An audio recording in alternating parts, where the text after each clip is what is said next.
ಇನ್ನು ಮುಂದೆ ನಿಮ್ಮ ಆಧಾರ್ ಕಾರ್ಡನ್ನು ಸೇಫಾಗಿ ಇಟ್ಕೊಳ್ಳೋದಕ್ಕೆ ಬೆಸ್ಟ್ ಅಪ್ಡೇಟನ್ನು ತೊಗೊಂಬಂದಿದ್ದಾರೆ. ಸೊ ನಿಮ್ಮ ಒಂದು ಆಧಾರ್ ಕಾರ್ಡನ್ನು ನೀವು ಎಲ್ಲಾದರೂ ವೆರಿಫೈ ಮಾಡಬೇಕಾದ್ರೆ ಆನ್ಲೈನ್ ಸೆಂಟರ್ಗಳಲ್ಲಿ ಯಾವುದಾದ್ರೂ ಒಂದು ಜಾಬ್ ಅಪ್ಲಿಕೇಶನ್ನ ಹಾಕ್ತಿರ್ತೀರ ಅಥವಾ ಸ್ಕೂಲು ಕಾಲೇಜ್ಗಳಲ್ಲಿ ಹಾಕ್ತಿರ್ತೀರ.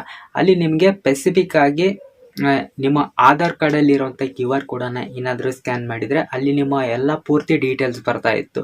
ನಿಮ್ಮ date of birth, mobile number, photo ಅಥವಾ ಆಧಾರ್ ಕಾರ್ಡ್ ನಂಬರ್ ಇದೆಲ್ಲ ಕೂಡ ಬರ್ತಾ ಇತ್ತು. ಆದರೆ ಇನ್ನು ಮುಂದೆ ಅದನ್ನೆಲ್ಲದನ್ನು ಕೂಡ ನೀವು ಕಂಟ್ರೋಲ್ ಮಾಡ್ಕೋಬೋದು. ಮೈ ಆಧಾರ್ ಆ್ಯಪಲ್ಲಿ ಏನು ಕಾಣಬೇಕು ಅಂತ ಸೆಟ್ಟಿಂಗ್ ಮಾಡ್ಕೊಂಡಿರ್ತೀರ ಅದು ಮಾತ್ರ ಶೋ ಆಗುತ್ತೆ, ಯಾರು ವೆರಿಫೈ ಮಾಡ್ತಾರೆ. ಇದರಿಂದ ನಿಮ್ಮ ಡಿಜಿಟಲ್ ಪ್ರೈವಸಿನ ಇನ್ನೂ ಕೂಡ ನೀವು ಮೇಂಟೈನ್ ಮಾಡ್ಬೋದು. ನೀವು ಅದರಲ್ಲಿ ಫೋಟೋ ಮತ್ತು ಡೇಟ್ ಆಫ್ ಬರ್ತ್ ಮಾತ್ರ ಕಾಣಬೇಕು ಅಂತ ಈ ಥರ ಏನಾದರೂ ಸೆಟ್ಟಿಂಗ್ ಮಾಡ್ಕೊಂಡ್ರೆ ಸೇಮ್ ಅದೇ ಅವರಿಗೆ ಆಪ್ಷನ್ ತೋರಿಸುತ್ತೆ ಯಾರು ನಿಮ್ಮ ಆಧಾರ್ ಕಾರ್ಡ್ನ ವೆರಿಫೈ ಮಾಡ್ತಾರೆ.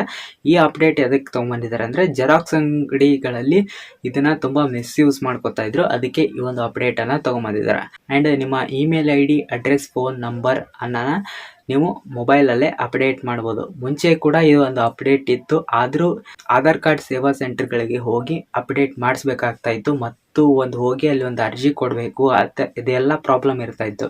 ಇನ್ನು ಮುಂದೆ ಇದನ್ನೆಲ್ಲ ಮೊಬೈಲಲ್ಲೇ ಅಪ್ಡೇಟ್ ಮಾಡ್ಕೋಬೋದು. ಫೋಟೋ ಅಥವಾ ನೇಮನ್ನು ಚೇಂಜ್ ಮಾಡುವಂಥ ಆಪ್ಷನ್ ಇರಲ್ಲ. ಆ್ಯಂಡ್ ಇನ್ನೊಂದು ಬೆಸ್ಟ್ ಅಪ್ಡೇಟ್ ಏನಂದರೆ ನಿಮ್ಮ ಆಧಾರ್ ಕಾರ್ಡನ್ನು ಎಲ್ಲೆಲ್ಲಿ ಯೂಸ್ ಆಗಿರುತ್ತೆ ಅನ್ನೋದನ್ನ ನೀವು ಹಿಸ್ಟ್ರಿನ ಟ್ರ್ಯಾಕ್ ಮಾಡ್ಬೋದು. ಆ್ಯಂಡ್ ಅದಕ್ಕೆ ನಿಮ್ಮ ಬಯೋಮೆಟ್ರಿಕ್ ಲಾಕ್ ಕೂಡ ನೀವು ಇದರಲ್ಲಿ ಇಟ್ಕೋಬೋದು. ಅಂದರೆ ಏನಂದರೆ ಫಾರ್ ಎಕ್ಸಾಂಪಲ್ ಎಲ್ಲಾದರೂ ಒಂದು ಸಿಮ್ಮನ್ನು ತೊಗೊಂಡಿರ್ತೀರ, ಅಲ್ಲಿ ಆಧಾರ್ ಕಾರ್ಡನ್ನು ಯೂಸ್ ಮಾಡಿರ್ತೀರ, ಅಲ್ಲಿ ಆಧಾರ್ ಕಾರ್ಡ್ ಯೂಸ್ ಆಗಿರೋದು ಹಿಸ್ಟ್ರಿ ಈ ಒಂದು ಆ್ಯಪಲ್ಲಿ ನಿಮಗೆ ತೋರಿಸುತ್ತೆ. ಫಾರ್ ಎಕ್ಸಾಂಪಲ್ ಮತ್ತೆ ಎಲ್ಲಾದರೂ ಒಂದು ಕಡೆ ಲೋನ್ ತೊಗೊಂಡಾಗ ಕೂಡ ಅದರ ಹಿಸ್ಟ್ರಿ ಇದರಲ್ಲಿ ರೆಕಾರ್ಡ್ ಆಗಿರುತ್ತೆ. ಇದರಿಂದ ನೀವು ಈಸಿಯಾಗಿ ಟ್ರ್ಯಾಕ್ ಮಾಡ್ಬೋದು ನಾನು ಎಲ್ಲೆಲ್ಲಿ ನನ್ನ ಆಧಾರ್ ಕಾರ್ಡನ್ನು ಯೂಸ್ ಮಾಡಿದ್ದೀನಿ ಅಂತ. ಇನ್ನು ಮುಂದೆ ನೀವು ಎಲ್ಲಾದರೂ ಹೋಗೋಕ್ಕಿಂತ ಮುಂಚೆಗೆ ನಿಮ್ಮ ಬಯೋಮೆಟ್ರಿಕ್ ಆಗಿರ್ಬೋದು ಅಥವಾ ನಿಮ್ಮ ಆಧಾರ್ ಕಾರ್ಡಲ್ಲಿ ಏನೇನೆಲ್ಲ ನಾನು ಇವಾಗ ಈ ಒಂದು ವಿಡಿಯೋದಲ್ಲಿ ಅಪ್ಡೇಟ್ಸನ್ನು ಹೇಳಿದ್ದೀನಿ ಅದನ್ನೆಲ್ಲದನ್ನು ಕೂಡ ಯೂಸ್ ಮಾಡ್ಬೋದು ಅಂತ ಹೇಳ್ತಾ ಐ ಹೋಪ್ ಒಂದು ವಿಡಿಯೋ ನಿಮಗೆ ಯೂಸ್ಫುಲ್ ಆಗಿದೆ ಅಂತ ಅನ್ಕೋತೀನಿ. ಇದ್ರ ಬಗ್ಗೆ ಇನ್ನೂ ಇನ್ ಡೀಟೇಲ್ ಇನ್ಫಾರ್ಮೇಷನ್ನ ನಮ್ಮ ಒಂದು ವೆಬ್ಸೈಟಲ್ಲಿ ಬರೆದಿದ್ದೀನಿ.